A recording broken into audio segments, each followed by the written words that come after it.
appreciate it. Thank you for your testimony. Good afternoon. Good afternoon. We've heard a lot today about people who were damaged or hurt before they came to conversion therapy. And I want to talk about people who were damaged and hurt by conversion therapy. I was lucky to survive my experience in conversion therapy. I entered into it at 19 years old.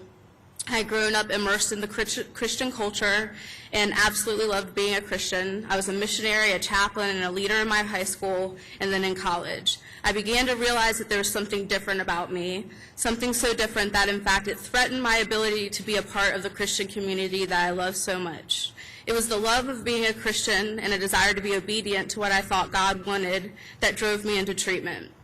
To embrace my sexuality would mean losing my community, embarrassing my family, and losing my ability to serve in ministry, worst of all, crippling my relationship with God.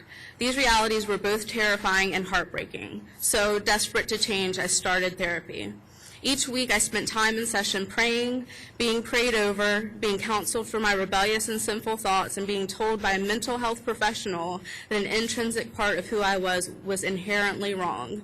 Each week, the anxiety that had already developed as I came to recognize how big this problem was multiplied exponentially, and with it came depression, hopelessness, and a deep, intense self-hatred. Each week, I was taught the premise of who I was wrong, and the pressure to change virtually weaponized my own sexuality against me. Each week, my cries were met with messages of inadequacy, condemnation, and judgment. These were the messages of clinicians, professionals, and so they carried extra weight. The hopelessness and self-hatred devastated and suffocated me. I spiraled out of control. Any way that I could escape from the reality and self-condemnation, I did it. Drugs, alcohol, suicidal ideations and actions. I recklessly sought relief and comfort wherever I could find it, and I was doing everything I could to change, but I was told that I was too weak and too selfish. But I survived. It's taken me over a decade to work through the damage of those years. And I not only survived, but I am here today as a happy, healthy woman, married to an amazing woman for almost 7 years. I'm here today to speak for those survivors who can't. There are reasons why there aren't complaints that are filed. Many survivors, especially those that experience conversion therapy as minors, don't come to things like this because they're re-traumatized in the process of testifying. They're re-traumatized in the process of addressing these kinds of things. There are reasons why there aren't people representing that right now and right here. I do know these people personally.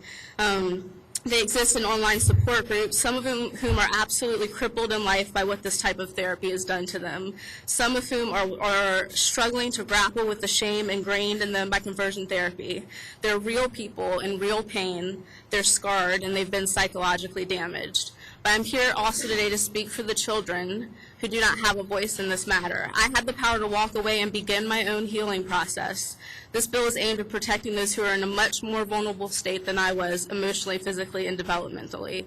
Minors who are forced to undergo conversion therapy are being forced into a type of treatment that has been rejected as unsafe and unhealthy by virtually every respected mental health entity. And they are being forced to do it at an absolutely crucial time of their lives, a time when their identity as a whole is being formed and built, not just their sexual identity. This is not about what an adult may choose to do to address their own sexuality, and it's not about telling religious institutions what they can do. It's about protecting children from a medical intervention that has been proven to be harmful. Make no mistake, these children are at risk. I'm sure you know the staggering data about LGBT youth suicide. Imagine how much higher the risk is for the youth who are being subjected to this coercive and destructive form of discredited treatment. Please take action to stop this. Thank you. Thank you for your testimony, and good afternoon.